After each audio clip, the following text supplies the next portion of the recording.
order the special city council meeting and workshop for 4:30 p.m. Tuesday, December the 8th, 2020. City Council Chambers, 201 East Nash Street, Terrell, Texas.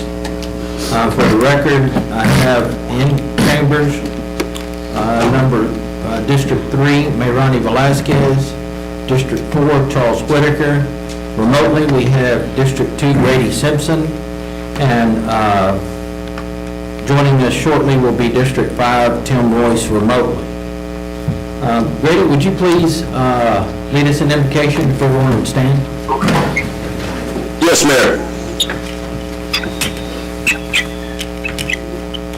God, we come giving you thanks for another day.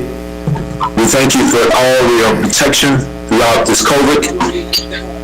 We ask for your guidance and your wisdom. We ask for your power to rise above our challenges as individuals and as a city. In Jesus' name we pray, amen. Amen. I pledge allegiance to the flag of the United States of America and to the republic for which it stands, one nation, under God, indivisible, with liberty and justice for all. Honor the Texas flag. I pledge allegiance to thee, Texas, one state under God, one and indivisible. As always, when we begin our meeting, we have our mask on. We want to encourage that moving forward. When you're in and about the community, to wear your mask, social distance, 6 feet apart, wash your hands for 20 seconds, minimum 20 seconds, and be vigilant as we combat this COVID-19. Our next item on the agenda is for the mayor and council community recognition and events. I believe we have our Fire Chief Shane LaCroix to recognize some firefighters, and then we're going to give a little presentation to you as well. Go ahead, Chief. Morning, Council. As most of y'all may recall, in the last part of 2018, first part of 2019, I approached Council for approval to accept a grant provided by FEMA called the SAFER Grant. The department was awarded the grant in 2018, and the funding for the 9 additional firefighters was approved by Council on January 2019.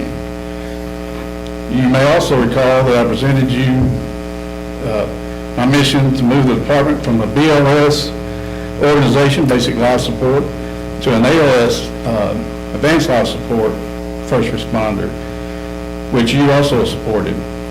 To make this advancement in the department's certification designation, the 9 personnel to be hired would be required to hold a paramedic certification, and the department did receive its ALS designation in 2020 of June. I'm bringing for you today one of the firefighter paramedics, which was hired as a direct result of your support, and whose recent actions on 2 different incidents have embodied the mission, the vision, and the values of the department.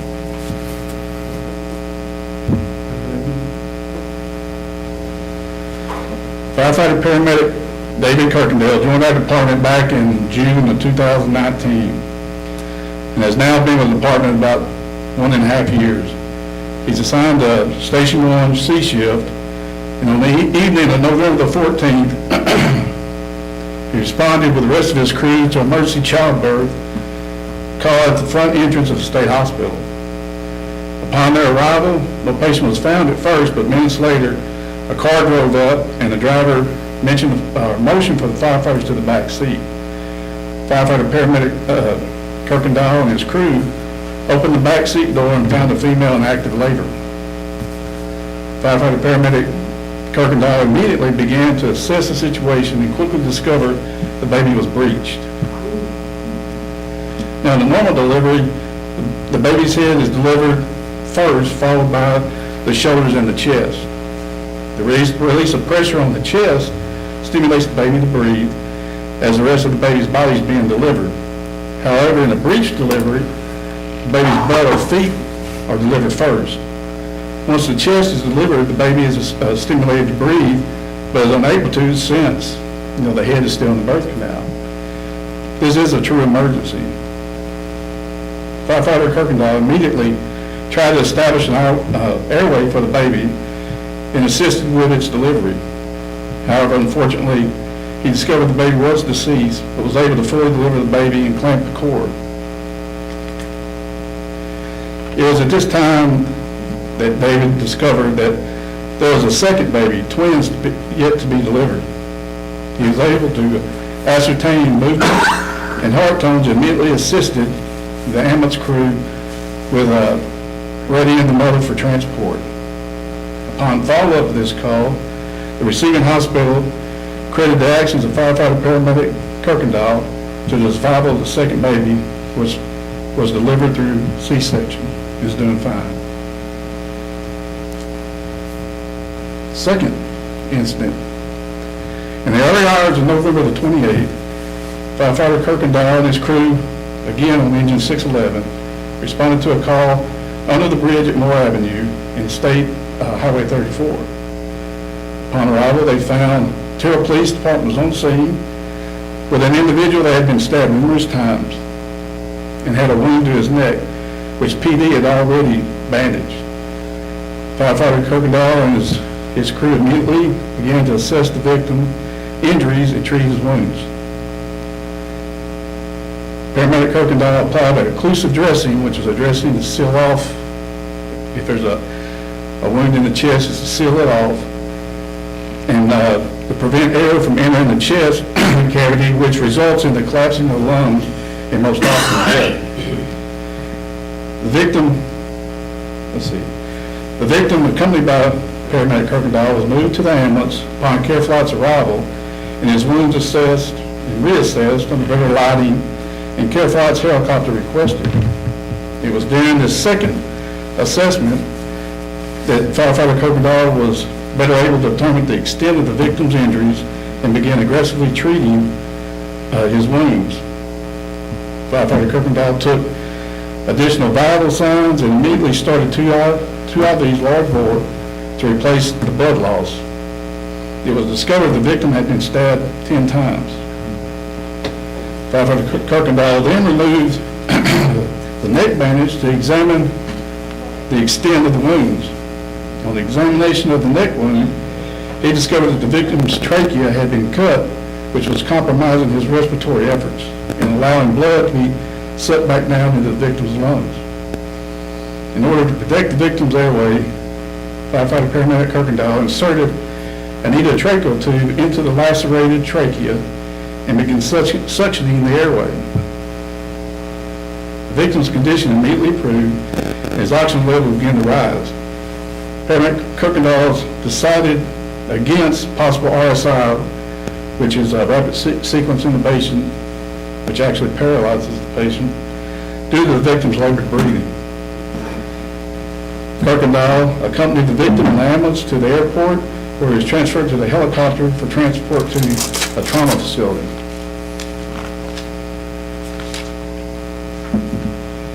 Upon follow-up of this incident in the patient, firefighter paramedic Kirkendall has received commendations from his peers, supervisors, and flight medic, and receiving hospital's trauma surgeon, who made a point to tell the flight crew if they would let the crew know that worked on individuals that they single-handedly saved the victim's life due to their airway ingenuity and quick thinking. That's very good. Well, excellent. I am pleased to know that we have individuals on our department force with the capability of acting quickly, swiftly, to save not only stab victims, but also to be able to assess a twin after, let me make sure I got it right. The first one was deceased and possibly save that baby's life. What a great story. How proud we are of you. How proud we are, Chief, that you have individuals like this working for the department. It says a lot about the leadership. And I don't know that we can thank you enough. We do have a little gift for you. And then we would like to take a photo for the paper. Is there anyone else here to reckon? Okay. All right, so we'll just do it all together, okay? We'll do the photo all together. But thank you for your service to the city.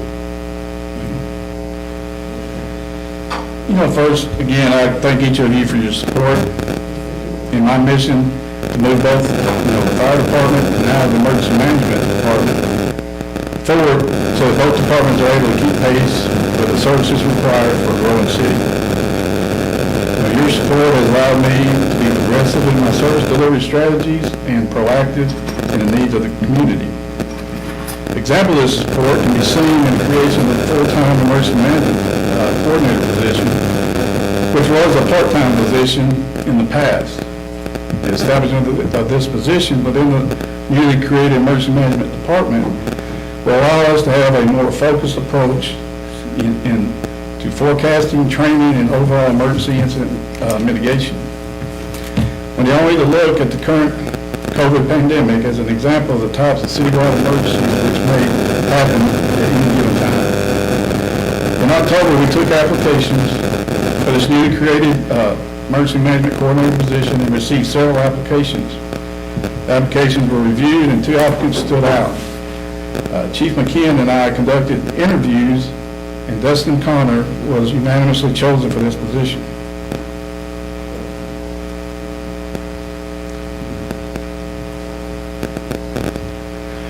Dustin has worked with the fire department in a part-time capacity for approximately 4.5 years.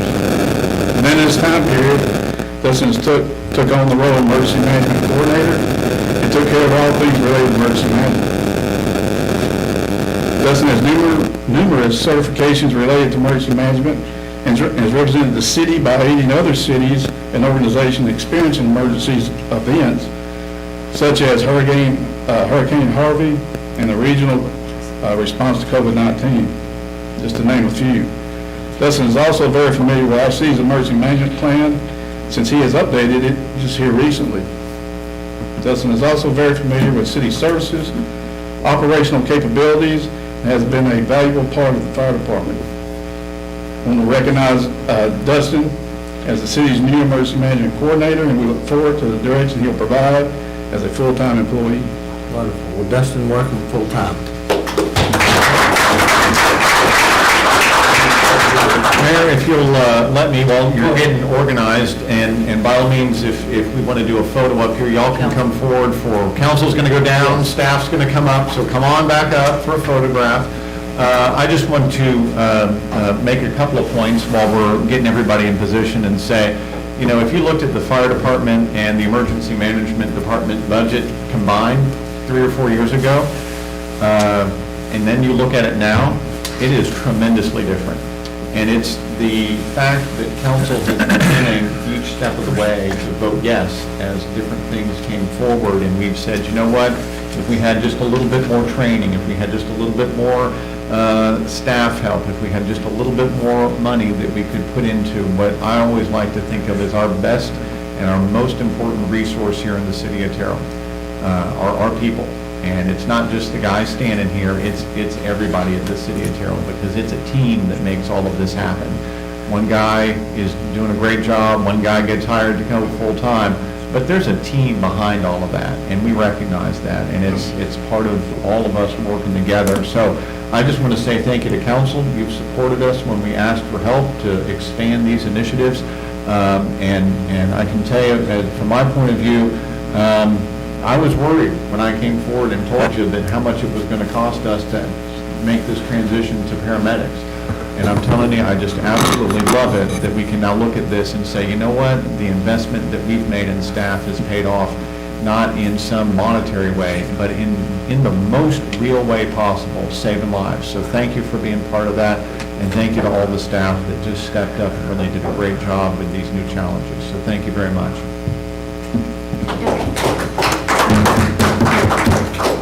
I'm going to echo what Mike said. One of the items that we discussed and vocalized in our budget was the fact that we don't have a hospital or an emergency room in the city of Terrell. So if that's not something that we have, then we were looking at ways to support our community by having tools, equipping our first responders, whether it's our fire department or our police department, with either technology, equipment, or bodies as well, paramedics, to really help make sure that we do have a response team and equipment when it comes to those medical needs and right, whether it's helping save, preserve lives, or help preserve the quality of life of our community members, I think is always a good thing to be doing and working towards. So certainly appreciate each and every one of you as well.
Here's some cookies.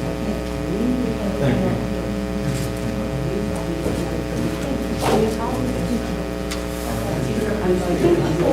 Right over like we can't hold together,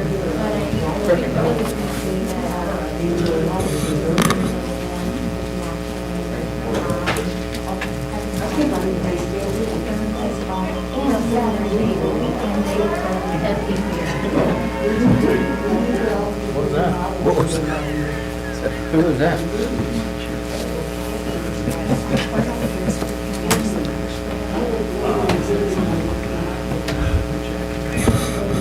Again, thank everyone for being here, and thank you for your service to the city.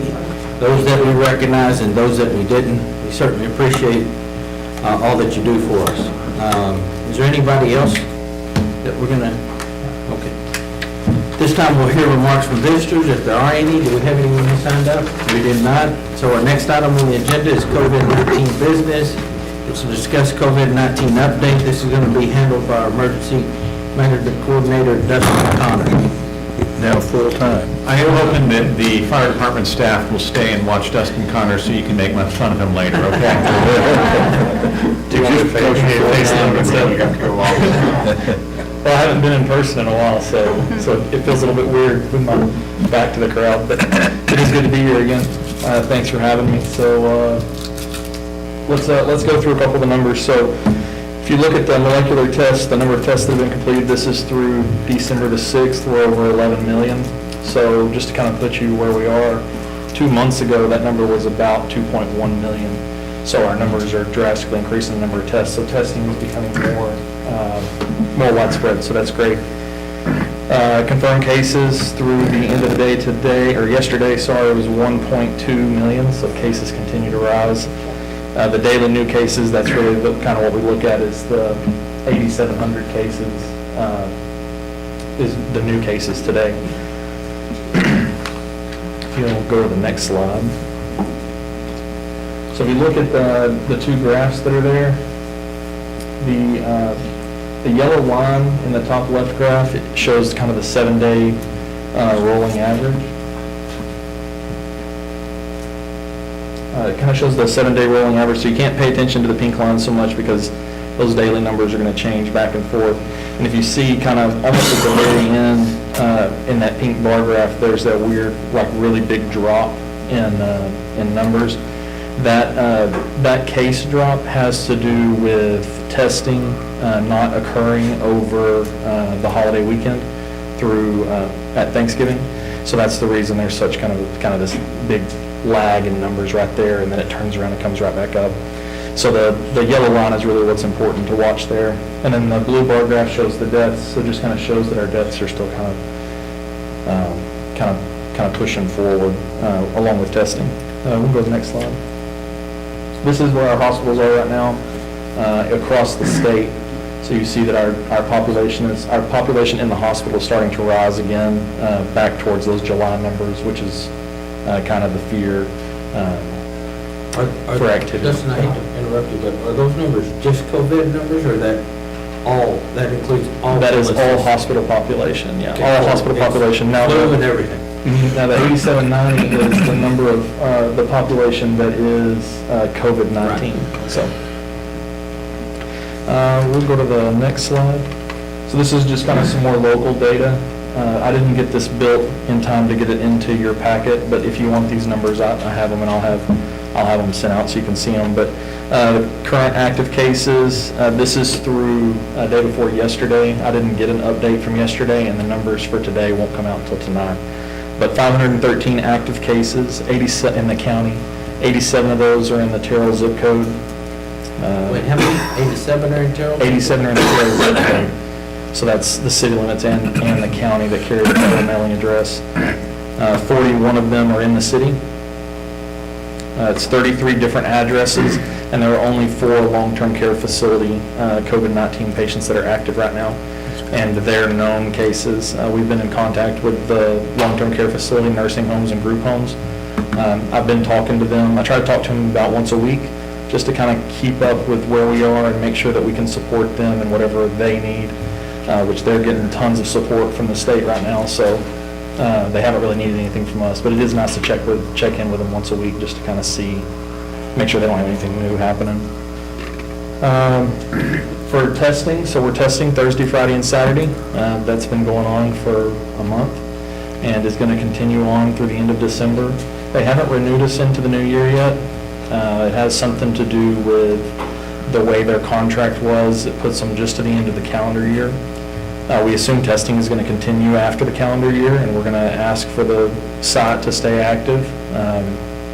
When TDEM was doing it, when we were using the Texas Military Force, it was just kind of difficult to get a good handle on. Now that Well Health, which is the contractor the state is using for our site, now that they're doing it, it's easy. We don't even realize that they're at the airport. The scheduling's working great. People are coming in, they're right back out, no problems. So far, we've done 1,900 tests at that site since Well Health took over, so that's a pretty good number. Remember, early on, we were just once every few weeks we would get a site, well now we're every week. So 1,900 tests out of that site are pretty good. And we're usually seeing about 100 to 150 people a day getting tested out there. GoGetTested.com is the place to schedule Thursday, Friday, and Saturday all the way through the end of the year, and we think that that's going to continue on after the first of the year. We just haven't heard a word for sure on that yet. Dustin, clarify for everybody what kind of test is happening out at that site. So it's an oral PCR test. So it is just an oral swab. They pull up, test is administered, they put it in their little case to get sent off to the lab, and the car drives off. The car's there for a couple of minutes, and that's it. They're gone. It takes about 48 hours to get the results, is what we've been seeing, so 2 days. 48 hours. Of the 1,900 that we've tested so far, do we know a number of positive? I know a number, so I get a report every week that tells me the number of positives for the week. I didn't start getting that report until 2 weeks ago, so yep, the data I have is only 2 weeks old for that. But it's probably 90% of people are negative. Yeah. That are receiving the test. Now this On the high end, testing, 10% would be, sure, of the 1,900, 190, maybe 200. sure. Right. Yeah. On the high. On the high, yes, sir. And this doesn't account for any private care or primary care physician testing or Terrell Urgent Care, which is This is not just contested now. the testing facility at there. This is just our testing Right, facility. and you have to remember that won't translate directly into cases in the city, cases in the county, because Right. we've got people from Van Zandt County who That's come right. out and get tested, people from Rockwall County who work in Terrell, they'll get tested, and that data goes back to the Rockwall County numbers. That's right. not necessarily our numbers. Which is the point, because if you follow the total number of tests that have been done in Kaufman County on the state dashboard, that number includes any person that lives in Kaufman County regardless of where they get tested. Right. So if they go to Athens and get tested, which a lot of people do, go to Athens to the urgent care and get tested, and they live in Kaufman County, then the number comes back to Kaufman County. But the same is true if they come here and get tested, but they're from Henderson County, that number is translated back to Henderson County. So you kind of have to watch, you have to kind of look at what it is that that you're trying to keep up with, or what data point you're trying to follow. Again, as we move forward with making decisions on policy, in order for us to do our due diligence, it's important that we have accurate data in trying to determine whether or not we're going to move in this direction or that direction. So the more data we can get and the more we can look at it and understand it, the better for all of us that are going to be making the decision. I didn't mean to interrupt. Go ahead, No, Connie. you're good. The next slide shows our 7-day rolling average for active cases here in town. You can't really see it on this slide. The graphics aren't very good on the state's website, so I'll have to figure something out about that. There's a little blue line up there that shows our 7-day average, and if you look at that, our 7-day average now is higher than where we were at our peak, which, according to state data, was just after the 1st of August. So for our 7-day average, not our daily case count, but our 7-day average, we are above where we were at our peak, which was in August. So county numbers are up. We're still up even in the city numbers, but our change and how much higher we are versus where we were in July and August isn't as big as the overall county numbers change. The next slide is what's reflected by the governor's order. So 7 days of higher than 15% COVID population in the hospitals causes a rollback in the governor's order from 75% to 50% is the biggest thing, and the other has to do with bars. So we met our 7-day mark on the on the 4th of December was day 7, and so it caused that rollback from 75 to 50%. So now to get out of that rollback is for us to have 7 days below 15%, and today we were above 15% again, so our clock for that starts over. So today is day 0, right? So if tomorrow we're less than 15%, then we'll start back at 1. There's a little bit of conversation out there about what tomorrow's going to look like as far as the numbers and whether or not they'll go down or not. And remember that we're 2 weeks post-Thanksgiving, and so we're likely to kind of see a little increase as Thanksgiving holiday has just passed us. So we're likely to see a little bit of increase and then kind of be up there for a little bit before we kind of start to come back down underneath that 15% population. It's also important to know that the population is for our trauma service region, which is a huge portion of North Texas. So it's not just in Kaufman County. So we're battling what Dallas County and Tarrant County and all the other counties around us are doing also.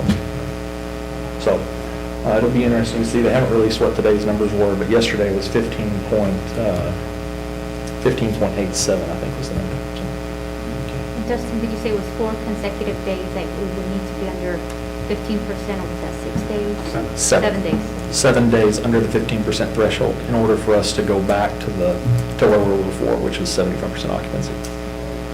And as far as that goes, we've talked to, we have visited establishments, and we've talked to a couple of businesses in town too. And from what we've seen, everybody is voluntarily complying. We haven't had to deal with anybody who any complaints or anything like that for occupancy levels not staying where they are. So that's good news. I think everybody wants to see improvement. You know what I mean? Everybody would like to see us move from this 75% to 100% capacity, right? To get back to whatever our new normal is going to be. They'd like to see us get there. And so I think people are doing their due diligence to get us there.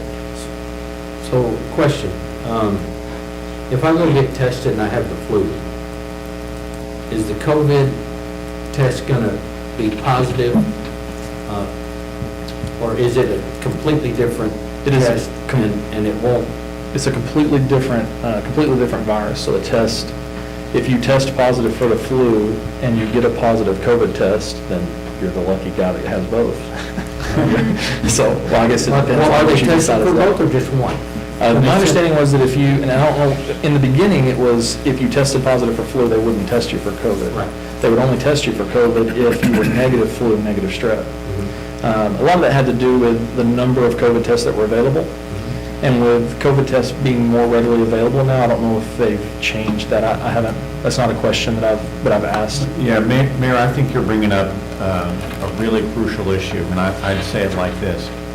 In this day and age, if you think, oh, well, I've got the flu, give it a chance that you might have COVID-19, because what we're looking for here is to allow the testing, make sure that through the testing, we identify as early on the onset of the disease as possible that you do have COVID-19, get you isolated as much as possible. The whole key to this is it's an infectious disease, and if the spread is from the person who has it to two other people, you're going to double the number of the people with the disease. And it's a very, very important for us to still go back to the original theory of why we are doing what we're doing. We're doing what we're doing because we want the one person with COVID to spread it to 1 or 0.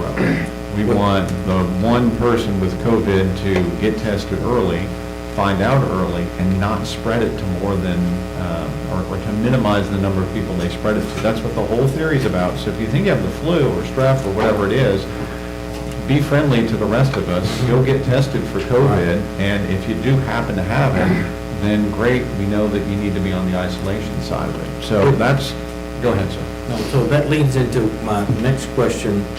When we first began all of this, one of the issues that we had, Mike and myself, and probably many others, was that we weren't told who had it. We know now that we have 33 different addresses within our city. Is that correct?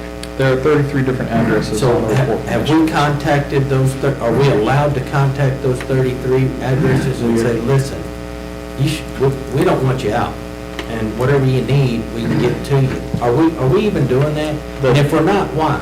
Well, the data is still considered protected data, so it's Hey, this is not- COVID-19. If you're keeping me from church, and if Yeah, you're keeping people, shutting people's businesses down, then you can take your privacy stuff. The data is still fed into the CAD so that first responders are notified when they arrive at the house that there's a positive case inside the residence.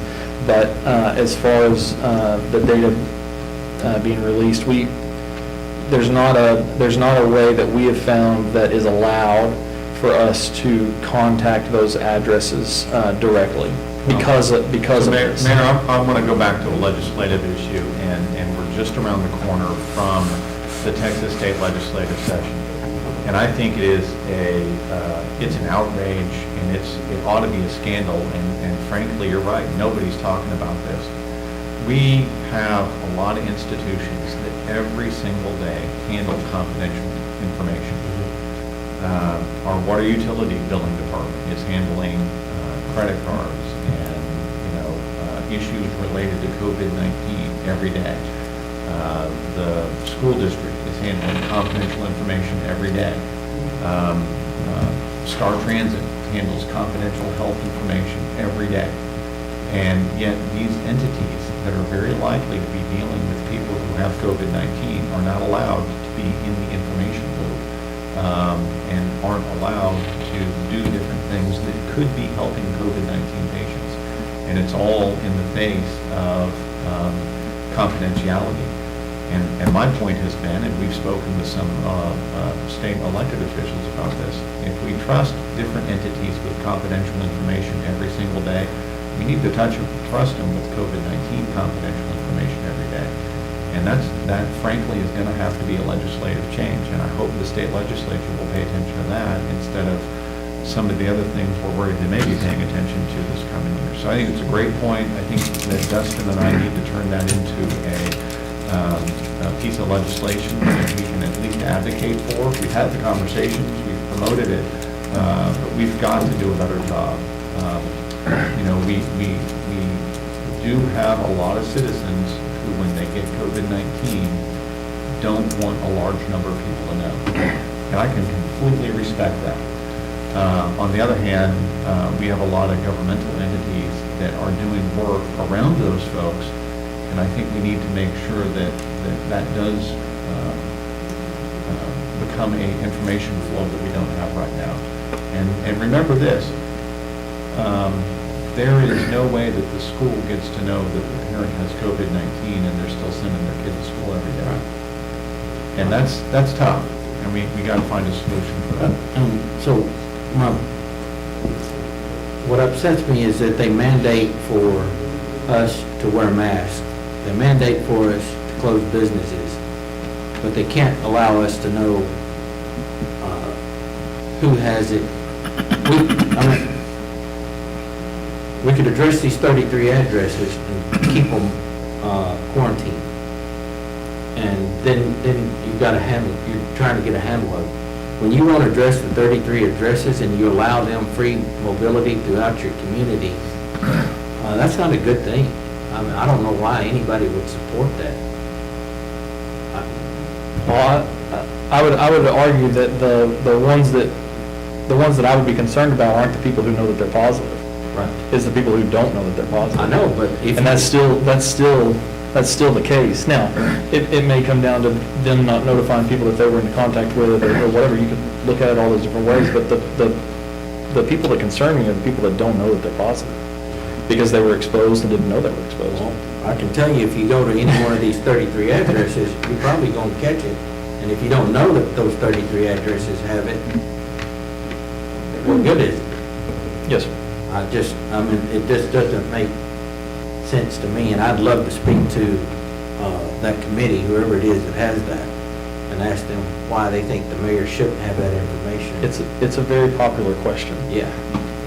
Well, I It should think, be. one thing is, it's PHI, right, public health and information, but is it what other states have done is really rely more on contract tracing and whether it's working or not working is another question as well, but is that what most states have implemented to try to address? It's what Texas is relying on is contact tracing. It's really the only. It's really the most effective way to get the information out is to contact trace. But I mean, it's only as effective as the cooperation from the people who can provide that information to you. But it is still the most powerful tool. Okay, well, we got a lot, we could spend all night on this. We do have other things we need to get on to. Dustin, thank you very much for your time. Appreciate you. Our next item on the agenda is to discuss septic system regulatory changes. Mr. Sims. So, Mayor Council, I'm going to start us off here, and then I'm going to turn it over to Greg, because he's been shepherding this issue forward. The basic lay of the land is that under state law, it's the county that has the presumptive regulatory authority over on-site septic. So if you're not hooked up to a city sewer system, and you've got a aerobic system or whatever you might have in your yard, and it's got the sprinklers and it's treating your wastewater on-site, that's what we're talking about here. And of course, that's very common in a lot of our rural areas, and we have, frankly, quite a bit of rural area within our city limits now.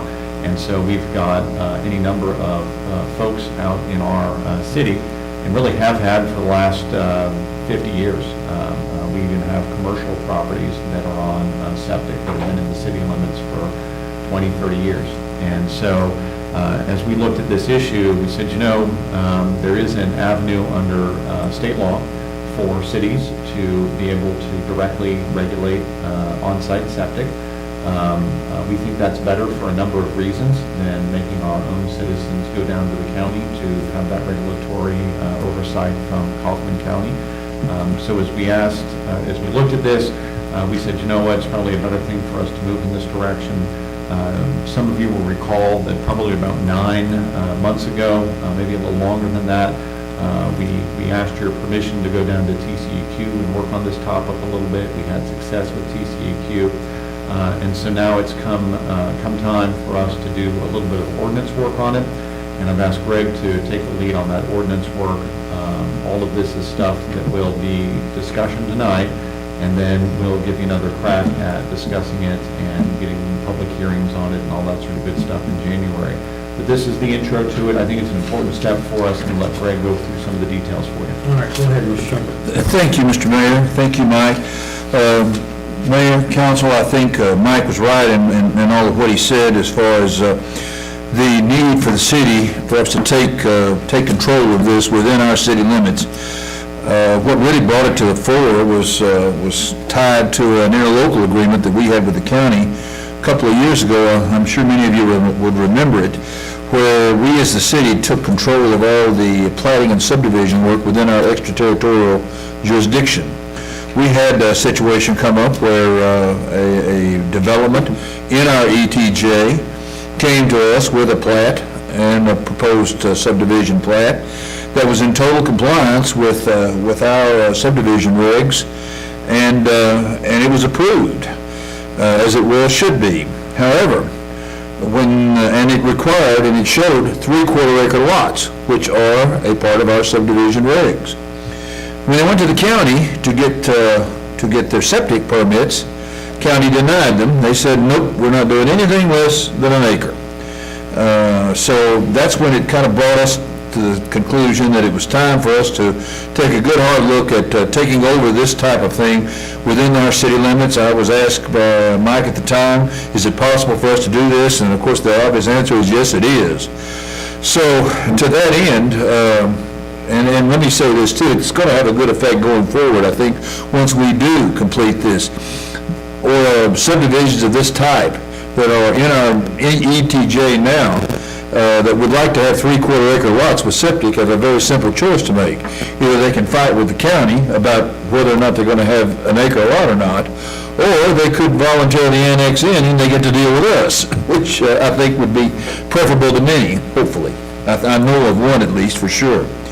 So to that end, I took on this responsibility that Mike had outlined, and Mayor, with your permission, I know we have 3 ordinances lined up. I'd like to take them in reverse order the way they are on your agenda, because the first one I really wanted to get with you on is Ordinance 2858. This, of course, is an ordinance of the City Council of the City of Terrell, Coffin County, Texas, amending Chapter 12, Utilities of the City of Terrell Code of Ordinances by the addition of Section 12-21, on-site sewage facilities, providing for severability, providing an effective date, finding and determining that the meaning of which this ordinance was considered was open to the public as required by law.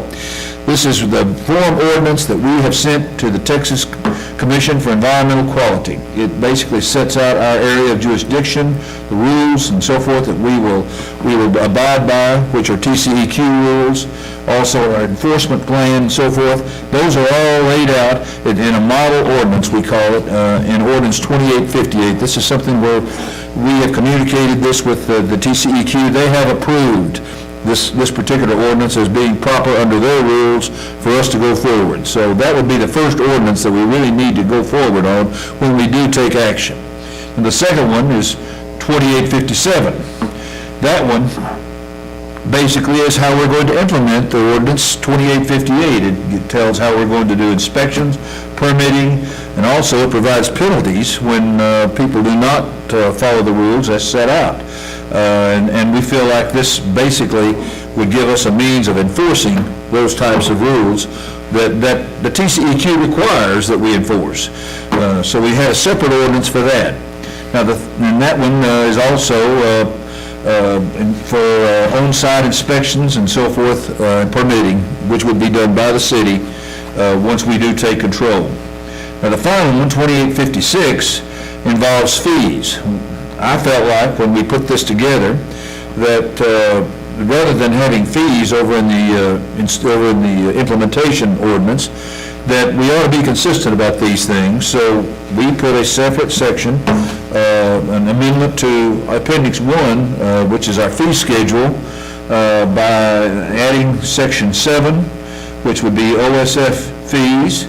That would be Section 28, Paragraph 7, which would then put our fees, set them out as to how they're to be applied. Basically, again, this is pretty much in line with what the county's doing. It's been approved by TCEQ, so that when we do take control of this, these fees would be what we would apply, and would do it as a part of our implementation in 2657. Mike, did you have So, something Mayor else? Council, when you then advance all of that ordinance work, and you say, okay, what's this going to look like after it all gets voted on and it all gets put in place? Basically, if you're a person with an on-site septic system, then it's going to look almost exactly like the county program. Exactly. You're going to be required to hire your own septic professional. That septic professional is going to be required to send a report instead of to the county. They send a report to the city. And if anything ever breaks down or goes wrong, then you won't hear from the county, you'll hear from the city. You'll have a contractor working with us to support Charles Fenner's department in the event that we do have a problem with any of this. And somebody, maybe a homeowner has a problem one day, maybe their septic system breaks down and they need a visit to the city. We'll have a third-party contractor doing that for us. We've already kind of talked through that and arranged that. And so we think this is a very doable thing. The track record all throughout the Metroplex is that if you look around the edge of the Metroplex, most of the cities that sort of interface with the rural edge are cities that have stepped up and taken some of this authority. So you can go over and you can look at Burleson or Cleburne, you can go over, you can look at, Denton and Gainesville, you can go over and look at just, basically this is a standard operation for a city on the edge. And it gives your citizens a chance to be interacting with the city as opposed to be interacting with the county for basically the same service.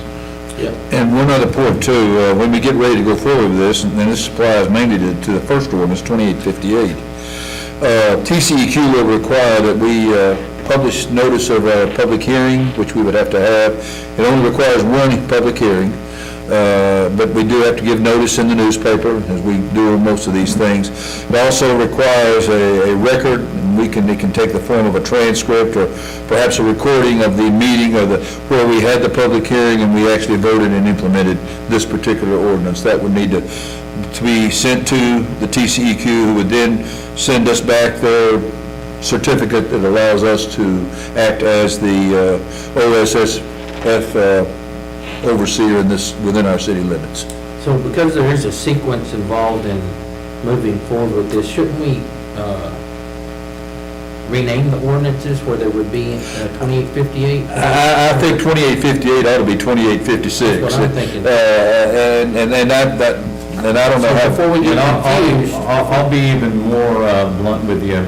Those ordinance numbers were based on the idea that, maybe we would be acting quickly. Given the public hearing schedule, it may be that several of those numbers will change between now and the time you actually see them. I think for confusion purposes, we probably need to do that. I like the idea and the concept of doing this. I think it's something that needs to be done. Do we have any idea how many residents will be affected currently once this is passed? I would say that Steve Rogers would be able to give me a better number on this, but I'm going to say this is probably in the 35 to 45 range residences. There's probably 8 or 9 businesses as well that are in this situation. So if they've already gone through the process, the county process, once the city moves forward on these ordinances, are they going to be hit again, or are they going to be grandfathered in? They'll all be grandfathered in. They won't pay for installation of anything. No. Okay. Basically, remember how this is working if you're one of these folks with an on-site septic system. They'll already, under the county rule, have a contractor hired. That contractor is the person who's going to do something different. It won't actually be the homeowner. The contractor, instead of sending his quarterly report to the county, that contractor will then just change and send the quarterly report to the city. The city will look at it, and if there is any follow-up necessary, we'll take care of that. But for, the vast majority of folks, the difference is for their contractor, not a difference for them. And this goes to which department? Municipal development. Municipal development. Basically, we'd just be stepping into the shoes of the county within our city limits. Installation of on-site septic is already reviewed by the engineering department. We don't charge a fee for that right now. In the future, we will. So if you're talking about installation, that's the engineering department. If you're talking about just, the month-to-month maintenance of making sure everything's okay, that'll be in municipal development. Okay. One other difference too, as I may have mentioned a little bit, the county says they won't allow septic on less than an acre. Our subdivision rules allow 3/4 of an acre, which we would use as our standard here as well. Yes, that matches up with your executive estate zoning area. Development out in District 4. Yes, I agree.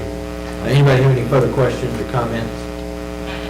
Okay. Thank you, Mayor. Item 7.2, discuss IT phone system update. I believe this is our library/IT director, Rebecca Anderson. Good evening. Thank y'all for having me this evening. Just a You quick you can update. take your mask off, you're good. Oh, but I Unless you have- want to keep it on. Okay. Just a quick update on the new Spectrum VoIP phone system. As you remember, we began in March. It took until August to get everything installed, and then the system went live in September. It has, it's easy to use for some, and it makes us more accessible to other staff as well as the public. We have a few things that we need to complete. We've been updating the phone tree, as you may have heard. We've had some comments and concerns from the public about the phone system. We've addressed those, the ones that we've been aware of, but we need to finalize the auto attendance and the assigned extensions, and then continue some staff training. One of the ideas that the IT staff had was to email some training videos along with tips and tricks about the system to staff on a monthly basis, so that we're just giving people updates, keep them thinking about things, and then if they have questions and things that come up, then they'll think about emailing us on a more regular basis. We have 140 devices. 93 of those are registered currently, and so we have extras that are on hand and ready to go if we increase staff in any department. Our monthly payment is on track with the budgeted $30,000 for the year, so that will be a decrease from last year's, I believe it's $87,000 we paid for the phones. So what we budgeted this year, we're on track to meet that budget.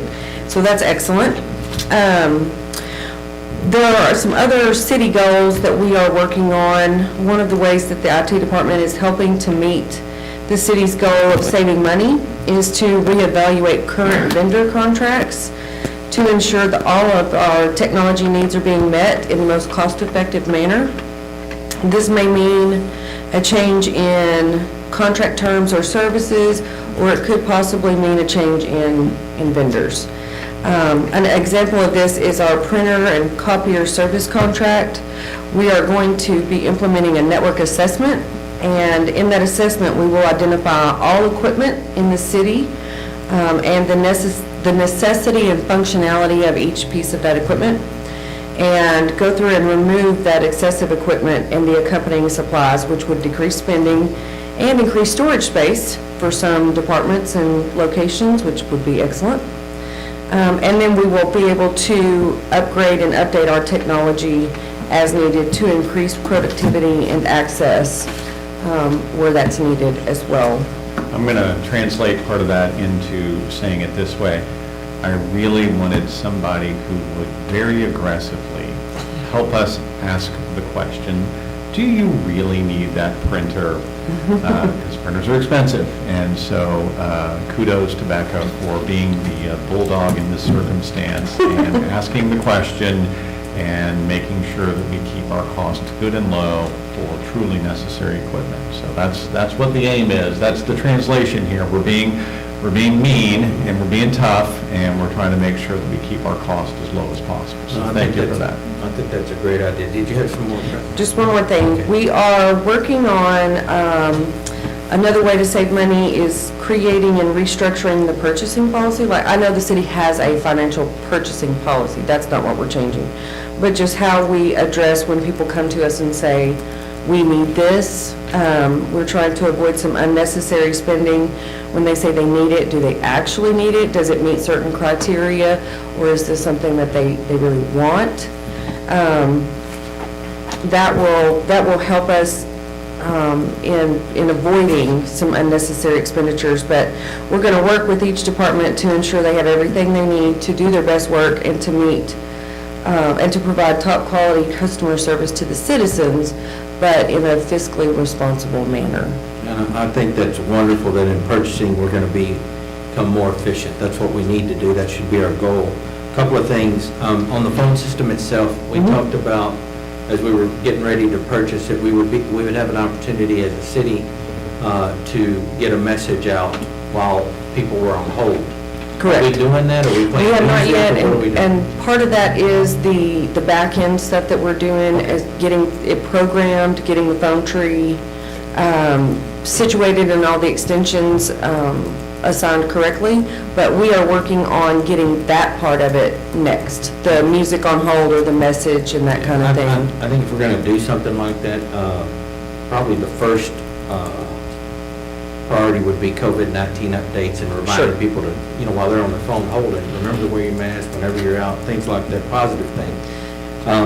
Then, as far as the IT and the development, and we're trying to structure that, I would say whoever's doing the remodel and this IT, your department, y'all need to be working together closely, so maybe we could strategically place our IT equipment so that it benefits everybody. Absolutely. Maybe you don't need a printer in every office, you can have one centrally located and everybody use it. Sure. I don't know, I'm not. We do that at the library, so.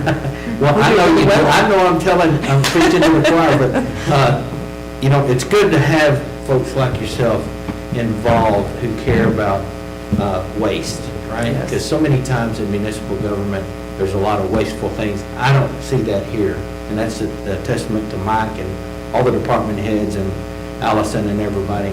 They're always cautious about spending, and that's a great thing for the mayor and the council to be aware of. Does anybody have any questions or comments for Becca? Hey, this is Tim Morrison. I did have a question.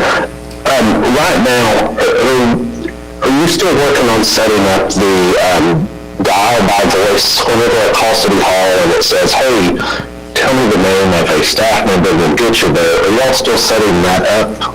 Yes, that is in process. Oh, it didn't work for me either? I thought it was me.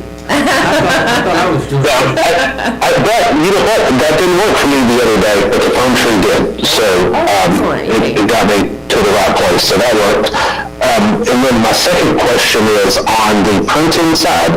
Yes. Right now, currently, are we doing a cost per page type of program, or are we doing a toner and supply type program?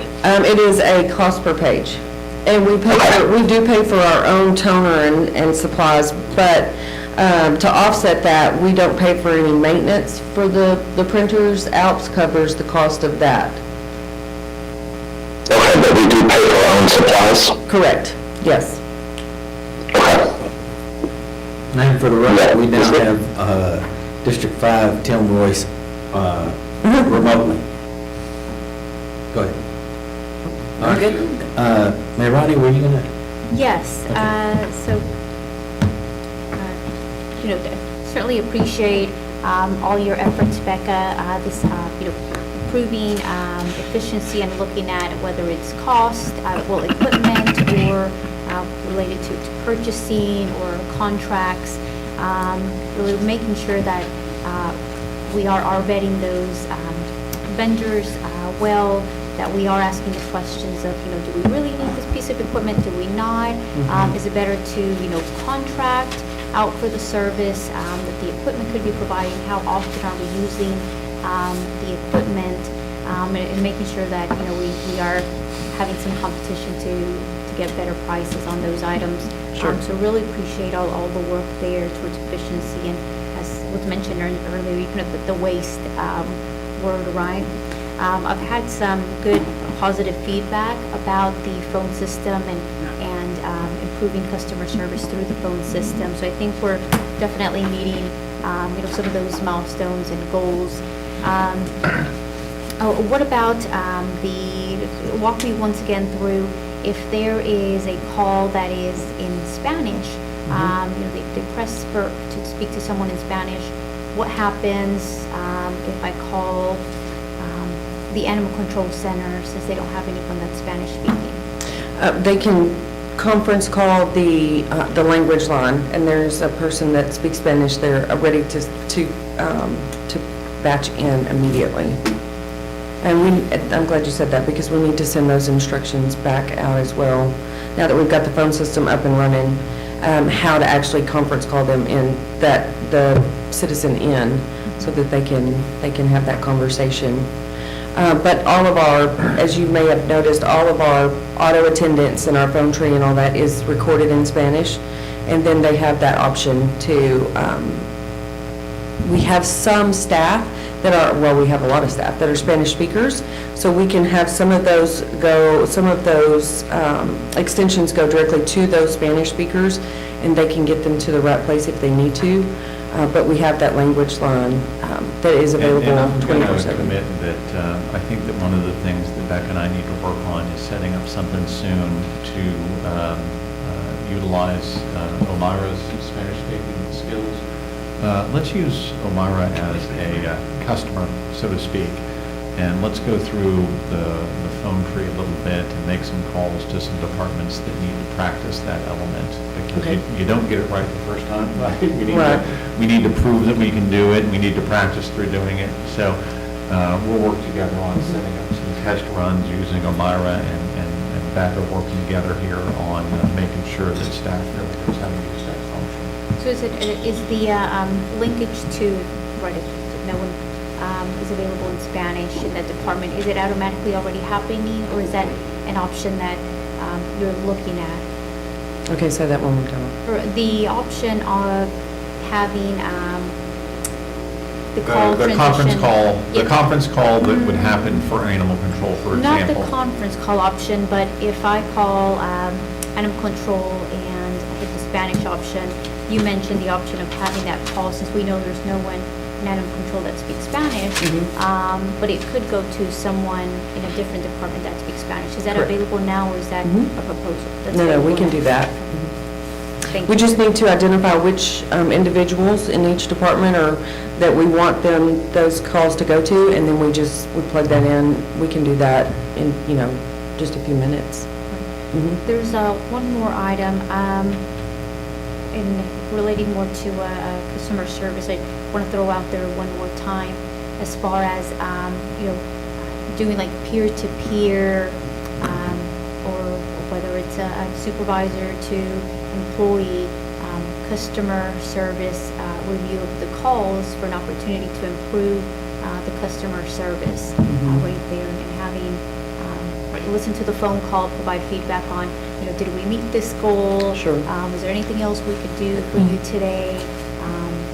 Phone call, name, phone number, to really take the time to listen to, what your question or concern was, kind of those soft customer skill opportunities to improve. Really would like to, continue to push for those type of, employee kind of per se, maybe, it's like a yearly evaluation goal. or Sure. Be customer service. We can access those calls through the portal. You log in on your computer and you can access the recordings. So we can implement that at any time as well. We can pick out days and times and departments that we want to, and individuals in those departments that we want to go back and listen to those calls. We can set that up to pull those and listen to them. Or there is also an option, if you are logged in, that you can click listen in. And so if there's a call taking place, if you and I were on a call right now, and Mike wanted to listen in, he just clicks listen, and he's batched into that call, not to participate, but to Monitor. right, correct. So that's an option that we can put in place fairly easily. Thank you, that's all I have. Thank you. Thank you. Thank you, Rebecca. Next item on the agenda, discuss fleet update. This is going to be handled by our Director of Public Services, Glenn Caldwell. Always wanting money, Glenn. No, I think I'm always trying to save money. That's a good practice. That's true. Go ahead. So we're going to be discussing the equipment. Okay, we can discuss that one as well. This one? Yeah, that's the winner. Oop, no, there you go. Oop, there you go. Back. That's it now, I think. All right, there we go. So on the equipment replacement, we had a brief conversation at one of our previous meetings, and council asked for additional information. So we can go ahead and proceed to the next slide. One of our 3-year goals is to enter into additional master lease agreement to create competitive pricing and to allow us to hold our current fleet lease company accountable. We want to reduce our maintenance and operations costs. As you can see, our fuel cost reduction from 2018, which was per month, was $14,000, and with the current vehicles we've implemented our program, we're now paying $10,000 per month on fuel and maintenance and upkeep. So next item is transition from ownership models to lease models. We have currently 53 units leased as of today. Our goal is to expand our fleet as departments expand. For our staff and operations, as you can recall, you just procured a emergency management coordinator. He'll need a vehicle, so this is that opportunity to address that particular component. We also are working with Star Transit to implement, when we say fuel partnership, that fuel partnership is for gas.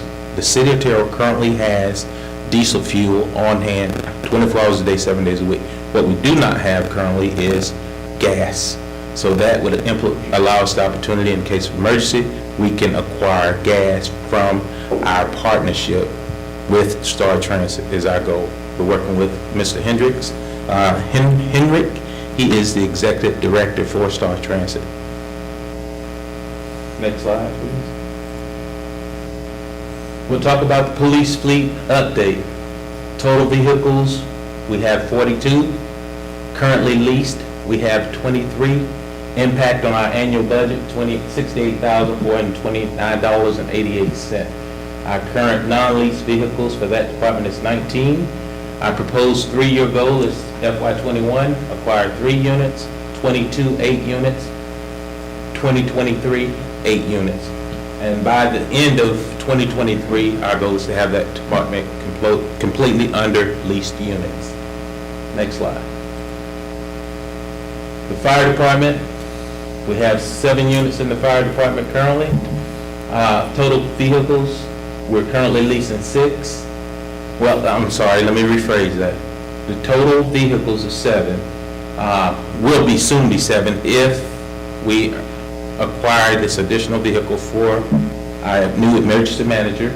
We currently have 6. Our annual impact is $151,064.40, and the proposed FY 2021, our goal is to acquire 1 unit. And I'm sorry about that. The reason I said 7 units is because during the budget retreat, we discussed acquiring additional vehicle for that position. That's why I claimed 7.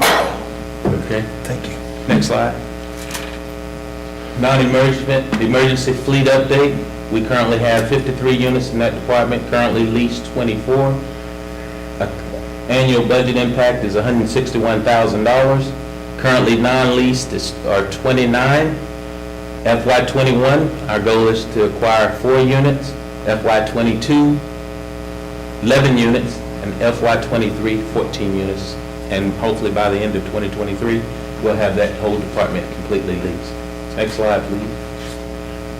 What is council action at the 7 o'clock? We want to ask council to authorize the city manager to enter into a master lease agreement with D&M Leasing to increase competition.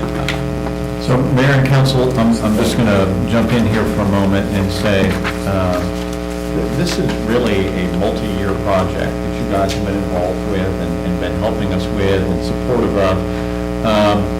I would say if you look backwards and 5 years ago, we had way too many times where staff would look at the vehicle that they were supposed to use that day and say, well, I don't know if it works.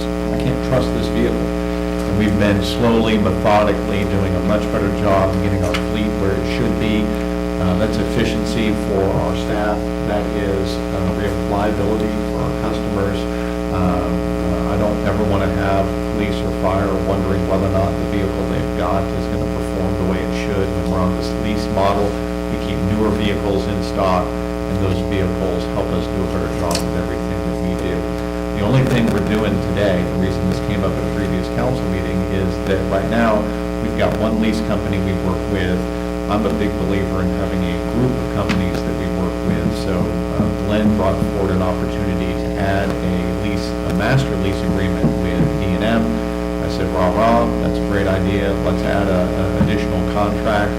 when we do the master lease at 7 o'clock, all that's saying is that you're giving me the authority to then move forward for individual vehicle leases with the D&M if D&M happens to have better pricing and better terms than Enterprise or than anybody else. And so it just sets us up to be able to compare more options against one another. So that's a good thing. So that's the first half of Glenn's presentation. I also want Glenn to go through the wheel loader presentation so that you get an overview of that. This is also going to be an action item that we request for you at the 7 o'clock meeting. So, Mayor, if it's okay, we'll let him do this and then come back for questions on the whole shooting match. Go ahead. Next slide, please. Thank you so much. A little history. We currently own a 1997 John Deere loader. This unit is 24 years old. Currently, I'm deeming that unit unsafe to operate in our department, fleet department, or any other department that utilizes the unit. The repair cost is right now currently estimated at $30,000. Manufacturer's recommendation is the lifespan of a wheel loader is anywhere from 8 to 10 years. We have far exceeded that. We have utilized that unit to its maximum value. Next slide, please. The wheel loader is used for the following departments: operations, streets, utilities, parks, garage, police, fire, and any other duties deemed necessary. Next slide, please. I'll highlight a few of these particular items. The purpose of the wheel loader is for unloading and loading rock, any earthly material that's necessary to be moved, excavation purposes, water and sewer easement, cleanups, roadways, right-of-ways, drainage maintenance, road maintenance, forklift purposes. When we receive pipe in our yard or on a project site, we typically use this particular unit for heavy load use. Mobility, quick response. If we have an emergency response, a call from emergency response on the highways or within the city, we immediately can get that unit out there quickly and address the concerns or issues. If we have an emergency response related to a disaster, that unit is invaluable. That can create pathways so that our emergency team can access all of the community and not just part of the community. Next slide, please. Okay, let's get into the cost. That's the biggest part of all of this.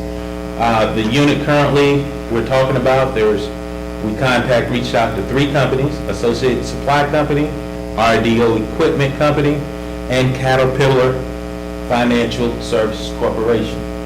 We looked at all the numbers, we looked at the cost, and the best value for the city of Terrell as of today is to go with the local company, which is Associated Supply Company, and that's called ASCO, known as ASCO throughout the community. The annual payment will be $42,661 for a total cost of $213,000. $213,305.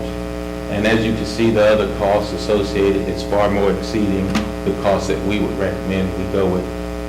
Again, one of the options we do have is with these companies on the front end, we negotiated with them to allow us to acquire the unit and create an opportunity for the first payment to be in the next budget year. So the current budget year would not be impacted. And again, this is a local vendor. Next slide, please. What is our goal tonight at the 7 p.m. meeting? Is to ask council to authorize the city manager to enter into a contract to acquire a wheel loader. And that this is a goal of a not to exceed amount of $213,305. All of these companies that we met with are on the buy board, which we meet all of the financial requirements associated with our financial policy. Will we receive anything for the unit that you've deemed unusable? Yes, sir, that is correct. Mr. Mayor and Council, this is my bragging point. Since I've been here, I can tell you, as of from FY 2018 to date, we have had the ability to receive $222,000 on surplus equipment. And I'd like to say that's probably unheard of. So that's what we're able to do with our surplus equipment, and that's where that'll fall. We work really hard to get this equipment out of here, but we maximize the value. So Glenn, as a technicality in that comment, clarify for council, do you mean that the old wheel loader will go to this lease company, or that you'll auction it separately? We're going to auction it separately to get the greater gain. And it's as is, you buy it as is? Yes, sir, you get it as is. So No warranties of any Yeah, kind. no warranties of any kind, that's here's the correct. other thing, on the gas storage that you talked about with Star Transit Fuel Partnership, do we own those tanks? Star Transit owns those Yeah, tanks? Star Above Transit- or below ground? Star Transit has an above-ground storage tank. At their location? At their Current location, they got a federal grant to install that some time ago, and just opened it up probably 6 months ago or so. The advantage there is they're buying wholesale fuel. Right. No, I agree. And so they're going to give us a very small markup, and that's probably going to be our best price for buying gas. We won't buy all of our gas from them, because obviously we got, access issues, we drive around the city all day, all that sort of thing. But I imagine we can buy quite a bit of gas from them and save ourselves a good, healthy amount of money. No, I don't have any problem with either one of those two. Does anyone else? My questions are more along the line of, for the wheel loader and, of course, the fleet. When we look at the approved budget, where do we fall in line with, for the rest of the year, do we expect, without guessing any potential difficulties that some of our equipment or fleet might face in the future, but what we expect to transition out within this budget year? Do we expect to see, do we have any more pending for the rest of this year? And whether we do or don't, how do these items fall in line with how much we approved in the budget? Okay, good question. I can share with you, we have been very frugal in the funding that has been provided. And even if today, we decided to pay a payment this current annual year, we will not come back and ask for more money for that payment. So in saying that, we are spending approximately on our vehicles, let's talk about our vehicles. We have spent to date $380,000 on our vehicles, okay? So we currently to date have a surplus in that budget, which we do not have to spend any additional money this year on, that we can utilize to make a payment this current year. So, yeah, the answer is yes, it does fit within this year's budget. And That's then, correct. Just on a financial management side, we may choose to have the first payment next year instead. Right.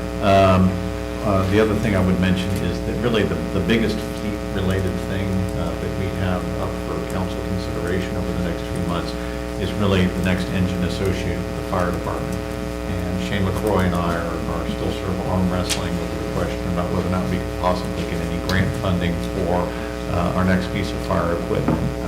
We also ranked fairly high, but not as high as I would have liked us to rank in the competition.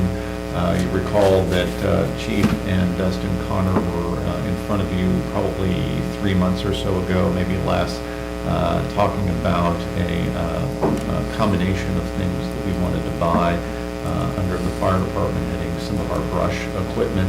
You recall that that was a grant opportunity. I'm not sure that we're close enough to the cutoff point on that grant. So that's my next horizon of things on the fleet world, is some fire department related items. So, on the front loader, we're talking about paying 3.09% on that money. That's cheap enough, I think. But the other thing that we're doing, ASCO is a local business.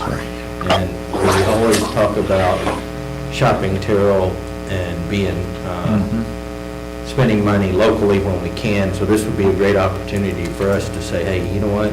We're gonna do as we say and stay within the city and move forward. It's a good step for us to do from a local vendor standpoint. I will say that I'm always cautious about interest rate issues. I did ask Glenn to make sure that the contract would have a provision that allows us to pay that off early, so if we should so happen to decide we want to finance it separately, then we would be able to pay off that earlier and save ourselves. With no penalty. With no penalties. That's correct, So sir. we like getting our cake and eat Yeah, I it know. too. So we, thank you to Glenn, because that was immediately the point I brought up, and Glenn said, already thought of it, already got it. And going through the buy board is Yes. good as well. Right, that's money savings to begin with, absolutely. Thank you, Glenn. Good work. Our next item on the agenda, discuss. Hey, Mayor. Yes? I did have a question on the gas purchasing. And the Star Transit deal sounds great, but other than that, how are we currently buying gas? Do we have a fleet card program with QT or one of the other dealerships in town? Not dealerships, gas stations? Or are we just randomly picking and filling up from random stations? Well, the beautiful thing about what we currently have is we have a fleet card that allow all of our employees that drive a city vehicle to purchase fuel at any local fuel station. Any local fuel station. So we emphasize to our staff, buy affordably, buy wise, buy cheap as you can. And we focus on that. We do a lot of business with Buc-ee's, and we try to patronize with all of the fueling stations throughout the community. Okay, that's good. And then my second question is on the front steer loader, which I think is a good item. I think sometimes there's a companion item with those, and this is just for clarity. Do we also have a skid steer in our arsenal? I'm glad you asked, sir, and the answer to that is yes, we do. And that is something that we're working on our current budget to see if that's something we can come back to you at a later date to ask for additional skid steer loader. Okay, good deal. It just seems like those two kind of work hand in hand, they're kind of little brother and big brother items. That's it for my questions. Thank you. Thank you, Councilman. Mayor? Ready? Go ahead. Mayor Pro Tem Grayson, it's got a question, real quick statement. Mr. Caldwell, in terms of the fire fleet vehicle, you said there's one is going to be needed for 2021? That's correct, sir. Okay, now, correct me, I don't know if this is a silly question, but I just really want to get some clarity on this. But is that like a truck or a car? I mean, what is that? Can I ask, since Shane McCoy's here, can we let Shane answer that question real quick? Is that okay? Come on up, Shane. It's okay. We like Shane. We're here for the fire chief. I know. I believe the vehicle which he's mentioned is a staff vehicle. It'd be for the emergency management coordinator. Staff vehicle. Okay. Gotcha. Gotcha. And second, hold on a second. I got one more other thing to cover here. Mr. Caldwell, you think in terms of the rear loader, right? Yes, sir. You said the total cost of repairs would be $30,000? That's correct. Okay, now, and this is just a question, I'm just curious. If we was to pay $30,000 for the repairs, have anything been taken into consideration in terms of how much more service we can get out of that? Yes, there has been a lot of thought gone into that. We can spend $30,000 and repair this unit tomorrow. And there's a likelihood that within 24 to 48 hours, when this unit hit the ground and operate, we have no warranty on that $30,000 investment. So we can spend $60,000 and then 30 days later spend another $30,000, and that's $90,000, and and we never take advantage of it. This has become the car that you stop putting repairs into. It's just reached that age and condition where putting that $30,000 into it, it's just like a car you don't want to spend $1,000 repairing because you just know that $1,000 is not going to get you to the next gasoline fill up, That's what's become the case with this thing. Well, I want to say real quickly, being in leasing, this is something I really have been totally pleased with the enterprise transaction, but something like that being them is offering, I think it's kind of more in my ballpark. The competition is great. I think it looks like a great plan to me. Thank you. Thank you. Our next item on the agenda is discuss resolution number 100. If you would, Greg, read that into the record. I believe that would be 1002, is that Yes, correct, that's Mayor? Thank you. Resolution number 1002, a resolution of the City Council of the City of Terrell, Texas, authorizing selection of a professional service provider for a 2020 Downtown Revitalizations Program grant through the Texas Department of Agriculture, and authorizing the city manager to negotiate and the mayor to execute the agreement for engineering and design services for the Downtown Revitalization Program grant. And this will be presented again by Director of Public Services, Lynn Caldwell. Go ahead. Yes, sir. Mr. Mayor, just to give you a quick, and council, give you a quick recap. In June 17, 2020, we procured public management to apply for a grant, a Texas CDBG grant. We did that. The grant submission was in August of 2020. We published RFQ for this particular project in September of '05, and this is what we're hoping council approve at the 7 o'clock. We did solicit and receive five proposals, and in your packet you should have a list of those engineering firms, and I need to run over there as well.